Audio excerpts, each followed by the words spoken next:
Halo semuanya, selamat datang di ulasan mendalam kita kali ini. Pernah kepikiran nggak gimana ceritanya seorang gelandang yang dulunya sering dikritik dan susah nemuin ritme, tiba-tiba bertransformasi jadi jenius taktik yang bener-bener nggak tergantikan. Terus bayangin, pas lagi di puncak performa, dia malah harus balapan sama waktu melawan mimpi buruk terbesarnya. Yap, hari ini kita bakal ngebahas bintang Arsenal dan timnas Jerman, Kai Havertz. Kita langsung mulai dari momen gila yang satu ini ya. Menit 90 plus 1, tanggal 7 April 2026. Waktu itu, leg pertama perempat final Liga Champions ngelawan Sporting CP, tekanannya benar-benar luar biasa, dan jujur aja, pertandingannya kayak bakal kelar tanpa gol. Tapi, di momen super genting itu, Havertz ngebuktiin kelasnya. Dapat umpan matang dari Gabriel Martinelli, dia langsung nyetak gol dan ngasih keunggulan agregat 1-0 buat Arsenal. Ini bukan sekedar gol telat biasa, teman-teman. Ini bukti nyata betapa tenangnya dia di bawah tekanan level dewa. Sekarang mari kita bahas evolusi sang penentu kemenangan ini. Rahasianya ada di transformasi Havertz menjadi ujung tombak. Perubahan luar biasa dalam karir Havertz di Arsenal tuh nggak turun dari langit gitu aja. Mikel Arteta ngambil langkah yang super cerdas. Dia ngegeser Havertz dari posisi aslinya di tengah, jadi penyerang utama alias target man. Dan kalian harus lihat buktinya. Waktu dia main di tengah, akurasi tembakannya cuma sekitar 27%-an. Tapi begitu disuruh mimpin lini depan, boom! Akurasinya meroket tajam sampai di atas 51%. Gila nggak tuh? Hampir 2 kali lipat lebih mematikan. Dari jumlah tembakan yang sama, tembakan on targetnya juga melonjak dari 10 jadi 19. Benar-benar beda kelas. Coba kita lihat lebih dalam lagi efisiensi serangannya. Selama 24 kali main sebagai gelandang di Liga Inggris, angka harapan gol atau XG itu cuma di kisaran 5,3.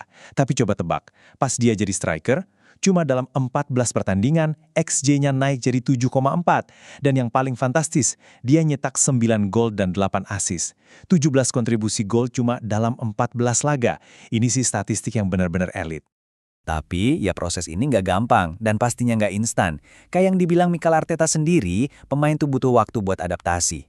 Bayangin aja, Havertz gabung Arsenal bulan Juli 2023, tapi baru bisa nyetak gol dari open play bulan November. Lama banget kan? Tapi Arteta tetap sabar. Dia percaya banget sama prosesnya. Dan lihat sekarang, Havertz dapat respect dari semua orang, dan kesabaran itu benar-benar kebayar lunas. Oke, mari kita beralih ke peran uniknya sebagai seorang Raumdeuter. Kalian mungkin nanya, Raumdeuter itu apaan sih? Jadi, ini tuh istilah Jerman yang artinya penafsir ruang. Kalau biasanya pemain depan ngandelin lari kencang atau pamer skill dribbling lewatin back, pemain tipe ini beda. Dia pakai otaknya.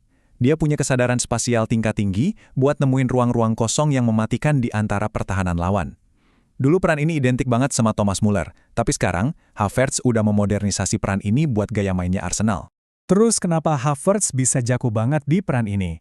Pertama, fisiknya. Tinggi badannya 193 cm. Jadi dia nggak cuma sekedar pinter nyari posisi kosong, tapi dia juga pakai postur gedenya buat ngacak-ngacak lini pertahanan lawan. Sering banget nih pas dia turun atau gerak tanpa bola, bek lawan tuh kepancing buat ngikutin dia. Akibatnya apa? Terbukalah celah segede gaban buat pemain sayap kayak Bukayo Saka buat lari masuk ke dalam. Jadi, perannya tuh bukan cuma soal dia nyetak gol aja, tapi bikin sistem penyerangan satu tim jalan mulus. Jenius banget kan? Dan jangan lupa, dia rata-rata menang 3,8 duel udara per pertandingan di musim 25-26.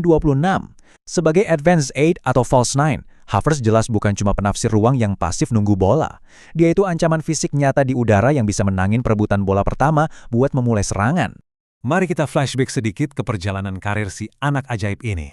Kalau kita lihat ke belakang, karir Havertz tuh emang udah dipenuhi rekor sejak dia masih ABG. Tahun 2016, dia jadi pemain debutan termuda sepanjang sejarah Bayer Leverkusen di Bundesliga. Umurnya waktu itu baru 17 tahun.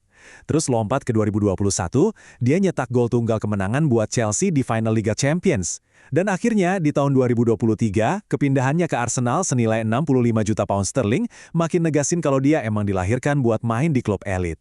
Oh, dan jangan lupakan kiprahnya di level internasional. Dia udah ngantongin 12 gol buat timnas Jerman. Buat pelatih Julian Nagelsmann, Havertz itu udah kayak kepingan puzzle yang sangat vital. Dia sama sekali nggak tergantikan buat jadi motor serangan skuad Der Panzer. Tapi sayangnya, cerita indah ini terganggu dengan ancaman cedera jelang Piala Dunia. Ceritanya udah kayak drama film aja nih. Tanggal 25 April 2026, pas dia lagi bener-bener ada di puncak permainannya secara taktis, musibah datang. Waktu Arsenal lagi tanding lawan Newcastle United, Havertz tuh baru aja ngasih asis cantik buat gol Eberechi Eze, tapi di menit ke-34, tiba-tiba dia harus ditarik keluar lapangan karena cedera otot mendadak. Sumpah, momen itu nggak cuma bikin fans di London deg-degan, tapi kepanikan langsung kerasa sampai ke Jerman. Kenapa pada panik banget karena angka ini? 134. Di tahun 2025, Havertz pernah absen selama 134 hari. Dia ngelewatin puluhan pertandingan karena cedera lutut parah. Jadi begitu ada masalah otot baru yang muncul pas musim udah mau kelar, wah ini bener-bener prospek yang bikin merinding buat sang pemain. Dan efek dominonya tuh masif banget buat timnas Jerman. Piala Dunia kan bakal mulai tanggal 14 Juni 2026. Nah, Jerman aja posisinya udah krisis gara-gara penyerang kunci mereka, Serge Gnabry, udah dipastiin absen. Coba bayangin kalau mereka harus kehilangan sang penafsir ruang andalan Nagelsmann juga. Kampanye Jerman yang bakal dibuka lawan Curaçao bisa berantakan total. Main tanpa Havertz di turnamen segede ini benar-benar nunjukin ke kita seberapa krusialnya peran dia.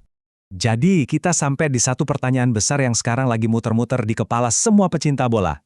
Akankah sang Raumdeuter Arsenal ini bisa pulih tepat waktu buat mimpin lini serang Jerman di panggung termegah dunia tahun ini? Waktu terus berjalan, dan yang bisa kita lakuin cuma nunggu dengan penuh harap. Menurut kalian gimana? Bakal pulih nggak nih? Terima kasih udah ikutan ngebedah data dan taktik ini bareng-bareng. Sampai ketemu di ulasan kita berikutnya.